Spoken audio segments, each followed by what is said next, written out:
The cotton gin. This device was used to separate cotton seeds from cotton itself. It became a big, popular thing in the South and was used by millions.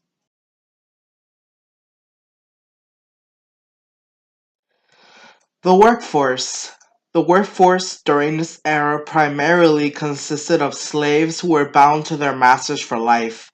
These slaves worked at the farms, picked cotton, served their masters, and worked at the house with the children. Trade in the 1800s. Although what happened during salutary neglect, foreign trade was a big and new thing across America, which now was legal at this point. This trade primarily consisted of crops, slaves, and goods.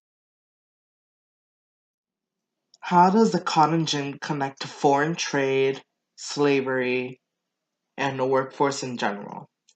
The cotton gin made cotton a profitable plant. It was easy to process and farm, so it became a common plant for any farmer. However, to make good money from cotton, you needed a lot to be picked. This required larger workforce, primarily slaves. This then became a cycle. To produce more cotton, plantation owners had to trade goods for slaves, who then produced goods until they died from harsh conditions, primarily from their master's abuse, to be traded for even more slaves.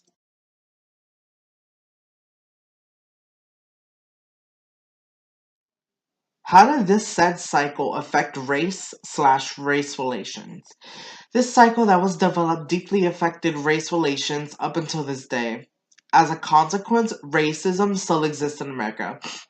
Due to the cotton gin increasing the amount of black slaves, many slave owners felt powerful to be able to control that many people. Power was often abused by the masters, and a superiority was developed. This gave the idea of white supremacy, an idea that still exists today. This is the belief that white people are above all races and will always come out on top. A term by the name of white privilege also remains popular. This is the belief that white people have a privilege over other races. An example of this would be if a black man shot up a church, he would be labeled as a dangerous gang member. However, if a white man did the exact same thing, they would privilege him with less jail time and perhaps claim he is mentally ill when he is in fact not. Many cases of recent times show an example of this. The invention of the cotton gin inadvertently gave way for racial relations to be damaged forever, giving way for racism and white supremacy to grow throughout the ages.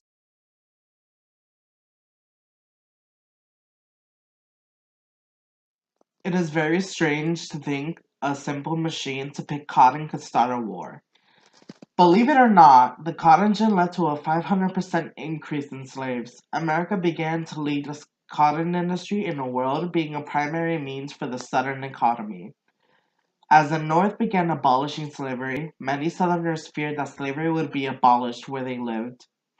Slaves were the reason the Southern economy was successful, and getting rid of them completely would crash their way of life. In fear of this, the Southern states began to plan a way to keep their slaves and continue their lives. The Southern states seceded from the North and a civil war began.